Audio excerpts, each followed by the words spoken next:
എല്ലാവർക്കും നമസ്കാരം. ഗീതമ്മാസ് കിച്ചണിലേക്ക് എല്ലാവർക്കും സ്നേഹത്തോടെ സ്വാഗതം. ഇന്ന് ഞാൻ കാണിക്കാൻ പോകുന്നത് ഒരു നാടൻ തോരനാണ്. അതായത് നമ്മുടെയൊക്കെ തൊടിയിലൊക്കെ ധാരാളമായിട്ടുണ്ടാകുന്ന ഒരു സാധനമാണ് പപ്പായ. എല്ലാവർക്കും അറിയാം. ഒരു ചെറിയ പപ്പായ ഞാൻ കൊത്തി എരിഞ്ഞു വെച്ചിട്ടുണ്ട്. അപ്പോൾ അത് തോരൻ വയ്ക്കാനാണ്. സാധാരണ ഇവിടെ പപ്പായ തോരൻ വെച്ചാൽ ആർക്കും വലിയ താല്പര്യമൊന്നുമില്ല. ഞാൻ എടുക്കുമ്പോഴേ പറയും, ഓ ഇന്ന് ഇതാണോ എന്ന് ചോദിക്കും. പക്ഷേ ഇന്ന് ഞാൻ ഇതിനകത്തൊരു രഹസ്യ കൂട്ട് ചേർക്കുന്നുണ്ട്, ഒരു ചേരുവ. അത് ചേർത്ത് ഞാൻ ആദ്യം ഉണ്ടാക്കിയപ്പോൾ എനിക്ക് സംശയമായിരുന്നു ഇത് തമ്മിലൊരു കോമ്പിനേഷൻ നന്നാകുമോ എന്ന്. പക്ഷേ ഉണ്ടാക്കി കഴിഞ്ഞപ്പം വളരെ ടേസ്റ്റാണ്, എല്ലാവർക്കും ഇഷ്ടമായി. ചെറിയ പിള്ളേർ വരെ ചോദിച്ച് മേടിച്ച് കഴിക്കുവാണ്. ഒരിക്കലും പച്ചക്കറിയൊന്നും ഇഷ്ടപ്പെടാത്ത മുതിർന്നവരും വലിയവരും ഒക്കെ പപ്പായയും അതും കൂടെ ചേർത്ത് തോരൻ വെച്ചപ്പം വളരെ ഇഷ്ടത്തോടെ കഴിച്ചു. അതുകൊണ്ടാണ് ഞാനിത് നിങ്ങളെ കാണിക്കാമെന്ന് വിചാരിച്ചത്. ആ രഹസ്യ ഇൻഗ്രീഡിയൻറ്റ് ലാസ്റ്റ് ചേർക്കും. അപ്പോൾ കാണാം. ഇപ്പോൾ ഈ പപ്പായ തോരന് നമ്മളൊരു ചെറിയൊരു അരപ്പ് തയ്യാറാക്കാം. അതിന് ഞാനൊരു മിക്സിയുടെ ചെറിയ ജാറ് വെച്ചു. അതിലോട്ട് ചെറിയ കപ്പിന് 1 കപ്പ് തേങ്ങ ഇട്ട് കൊടുത്തു. പിന്നെ ഒരു 3-4 ഉള്ളി അരിഞ്ഞതാണ്.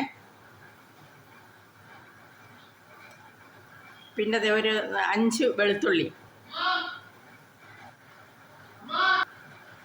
ഇനി ഇതിനകത്ത് ഒരു 1/4 സ്പൂൺ മുളക് പൊടിയും അതുപോലെ തന്നെ ഒരു നുള്ള് മഞ്ഞൾപ്പൊടിയും. ഇത് ഇത്രയും ചേർത്ത് പൾസ് മോഡിലിട്ട് ഒന്ന് കറക്കി എടുക്കാം. അരഞ്ഞു പോകരുത് യാതൊരു കാരണവശാലും. കല്ലേ ചതയ്ക്കാണെങ്കിൽ അതാണ് ഏറ്റവും നല്ലത്. അതിൻ്റെ കൂടെ ഒരു 2-3 കറിവേപ്പിലയും കൂടി ഇടുന്നുണ്ട്. അപ്പോൾ നമുക്ക് ആദ്യം അരപ്പൊന്ന് റെഡിയാക്കി ഞാൻ അരപ്പ് റെഡിയാക്കി കൊണ്ടുവന്നിട്ടുണ്ട്. ഇനി നമുക്ക് സ്റ്റൗ കത്തിക്കാം. എന്നിട്ട് കടുക് താളിച്ചിട്ട് ഈ പപ്പായയും ഈ അരപ്പും കൂടി ഇട്ടൊന്ന് വേവിച്ചെടുക്കാം.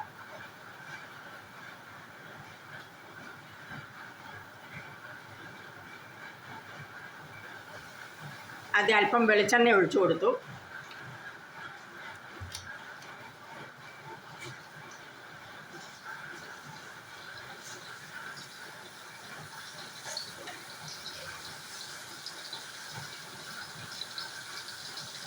കടുക് ഇട്ട് കൊടുത്തു.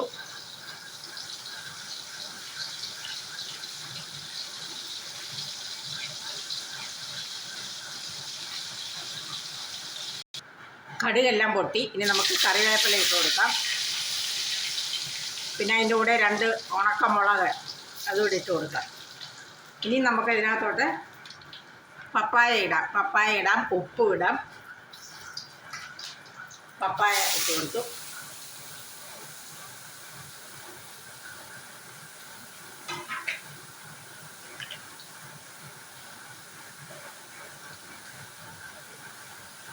ആവശ്യത്തിന് ഉപ്പും ഇട്ടു. ഈ അരപ്പും കൂടി ഇട്ടിട്ട് ഒന്ന് ഇളക്കിയിട്ട് മൂടി വെച്ച് വേവിക്കാം.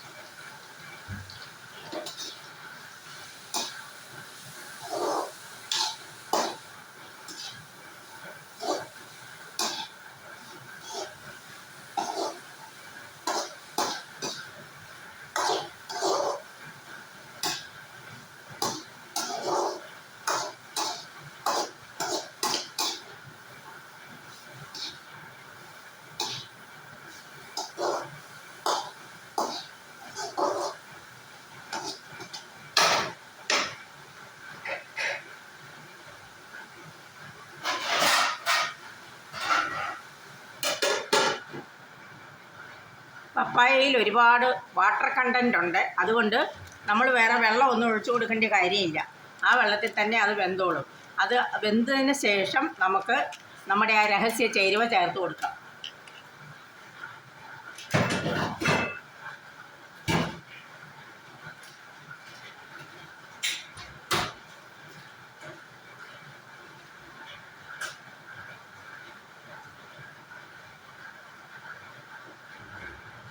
നമ്മുടെ പപ്പായ ഇവിടെ വെന്ത് കഴിഞ്ഞു.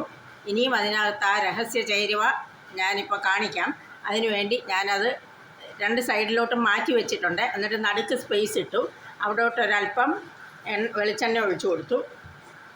അതിനുശേഷം രഹസ്യ ചേരുവയെന്ന് പറഞ്ഞത് ഇത് തന്നെയാണ്. 2 മുട്ട പൊട്ടിച്ച് ഞാൻ പതപ്പിച്ച് വെച്ചിട്ടുണ്ട്. 2 മുട്ടയാണ്. അതിങ്ങോട്ട് ഒഴിച്ചു കൊടുക്കുക.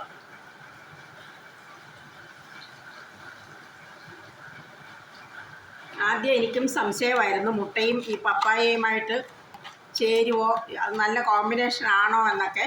പക്ഷേ ഒട്ടും സംശയിക്കേണ്ട, അത് നല്ല കോമ്പിനേഷനാണ്. നല്ല ഈ പപ്പായയ്ക്ക് നല്ലപോലെ ടേസ്റ്റ് കൂടും മുട്ട ചേരുമ്പോൾ.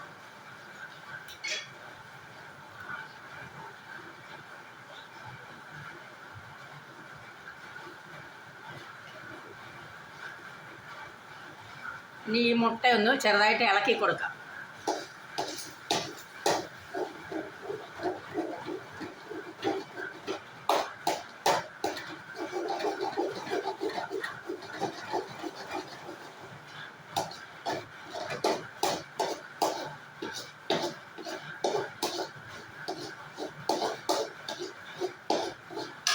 മുട്ട വെന്തിട്ടുണ്ട്. ഇനി ഇത് പപ്പായയുടെ കൂടെ ചേർത്ത് ചിക്കി പൊരിച്ചെടുത്താൽ മതി.